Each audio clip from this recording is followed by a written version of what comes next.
So hi at welcome muli dito sa ating channel. Eto na mga tol, One Punch Man Chapter 199. Redraw nga ito ng laban ni Sonic at ni Flashy Flash sa mga Party Ninja. At talagang ibang iba na nga ang nangyari sa chapter na to. Syempre bago natin simulan, huwag kalimutang mag-subscribe at ilike ang video ito bilang suporta sa ating channel. Bali sa last chapter, nagtagpo na nga talaga si Flashy Flash at si Sonic dun sa lugar ng childish dream nila. Nalaman nga natin ang patungkol sa Ninja Village. At mula nga dun, naglaban na nga talaga si Sonic at Flashy Flash. At di gaya sa naunang kwento, talagang mas pinalakas nga si Sonic. At mapapansin nga sa laban na parang pantay nga lang silang dalawa ni Flashy Flash. At sa last part nga, dumating ang mga Party Ninja. At bali ayan na nga mga nangyari sa last chapter at dito na mag-uumpisa ang chapter 199 ng One Punch Man. Nag-aasaran nga rito ang dalawa at sinabi ni Flashy Flash na titignan niya nga raw kung okay pa ba o hindi ng skills ni Sonic. Sagot naman ni Sonic, mukhang nakakalimutan daw talaga ni Flashy Flash yung lugar niya. At mula nga dyan, sumugod na ang mga Party Ninja. Nauna nga ang isang ito na mayroong kakaibang espada. Sinabi nga ng ninja na hunghang daw yang si Flashy at Sonic. Proud daw ang mga ito sa bilis nila pero wala namang binatbat sa weapon niya. At mula nga dyan, ginamit na nga talaga nito ang weapon niya at tinarget niya nga yang si Sonic. Pero kasunod nga niya, napakabilis ng pangyayari, hindi na nga tumama pa yung atake niya. At sa panel nga na to, napakabilis ni Sonic, isang slash niya nga,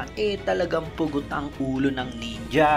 Talagang napakabilis nga ng ginawang yun ni Sonic, hindi pa nga siya tumigil at sumugod pa nga siya dyan sa mga ibang ninja. Habang etong si Flashy Flash naman, ginamit ang kanyang flowing shadow feat at hindi nga siya nagpahuli kay Sonic dahil isang galaw niya nga dyan, talagang napakaraming ninja yung napatay niya. Nasabi na nga lang dyan ng isa sa mga ninja na yung after image nga raw, talagang konektado at parang nga raw itong ahas. At sinabi naman ni Sonic na mukhang gusto raw ipakita ni Flashy Flash na mas malakas ito sa kanya. At makikita nga rito na kahit papaano nagkaroon nga ng konting sugat si Flashy Flash sa mukha. Habang etong si Galewind at Hellfire naman gumalaw na rin pero bigla nga sila diyang inatake sa likod ng dalawang ninja. At sinabi nga na tumigil sa pagre-relax ang dalawa at lumaban nga rin daw ang mga ito. Tumama nga sila dyan kay Flashy Flash at agad nga nilang grinab ito. Habang etong ang tatlong ninja sa taas sabay-sabay na nga silang aatakihin. Pero talagang hindi nga basta-basta yang si Flashy Flash. Nagawa niyang hawakan si Galewind at Hellfire at mula nga dyan pinaikot niya nga ito at ginawang pang-atake sa mga ninjang yan. At sa pagtalsik nga ng isa sa mga ninja tumama nga siya sa mga string at talagang naputol-putol nga yung katawan niya. At dahil dyan nasabi nga ni Flashy Flash at Sonic na wala nga raw coordination ng mga ito at resulta nga raw yan ang turo sa Ninja Village. At nagkaroon nga ng flashback kung saan sinasabi ng instructor na wag nga raw nilang isipin yung mga kakampi nila dahil sa pag nagkita-kita nga raw sila sa laban pagka-graduate magpapatayan lang din sila. So basically ibig sabihin hindi nga sila training para magkampi-kampi. At ngayon na magkakasama nga ang mga Party Ninja talagang hindi nga coordinated yung mga atake nila. Wala nga silang pakialam sa mga kasama nila kaya ganyan nga yung nagiging resulta. Tinanong naman ni Sonic si Flashy Flash kung bakit nga raw hindi patapusin niyang si Galewind at Hellfire. At sagot nga ni Flashy Flash nakaharap niya na nga raw ang dalawang yan sa laban sa Monster Association at naging monster na nga raw ang mga ito. Kaya maaaring pwede nga raw yung maging sample para maando yung monsterification. At kung matatandaan nga natin sa mga pangyayari dun, matapos nga matalo ni Flashy Flash ang dalawa,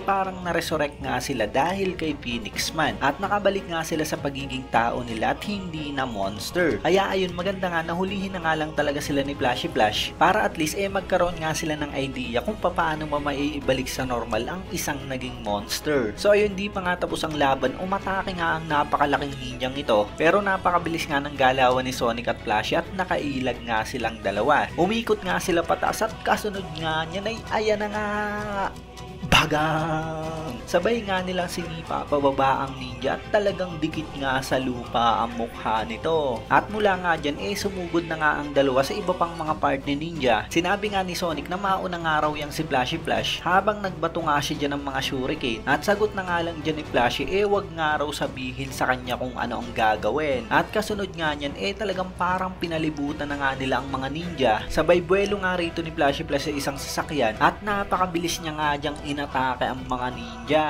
At sa panel nga na to talagang grabe, napakabilis ng galaw ni Flashy Flash at talagang hindi na nga makapag-react pa sa kanya ang mga ninjang yan. Parang na-corner na nga sila dito at hindi na nga alam ang gagawin. At ang matindi pa dyan, mula nga sa baba, bigla na nga lang sumulpot dyan niyang si Sonic. At sa isang slash niya nga dyan, talagang pugot nga sa kanya ang ulo ng mga ninja na yan. So ayun, grabe, sa isang iglap, talagang inubos nga ni Sonic at Flashy ang mga party ninja. Matindi nga talagang inilakas ni Sonic. Dahil dun sa naunang kwento, parang si Flashy Flash nga lang yung tumalo sa napakaraming mga ninjang yan. So dito, sila na nga lang talagang dalawa yung natira. Sinabi nga ni Flashy Flash na sigurado daw siya na napasa kamay na ng Datman niyang si Sonic. Pero sagot nga dyan ni Sonic, hindi niya nga raw concern ang bangkay na yon. Isang araw itong tsansa para makita niya talaga yung skill ni Flashy Flash habang inuubos naman ang Ninja Village. At ngayon, maganda na mukhang hindi raw useless yang si Flashy Flash at pwede na nga raw itong maging right hand man ng bagong leader ng bagong Ninja Village. So biglang bigla nga dyan yung si Flashy Flash na pangiti na nga lang siya at sa isip niya nga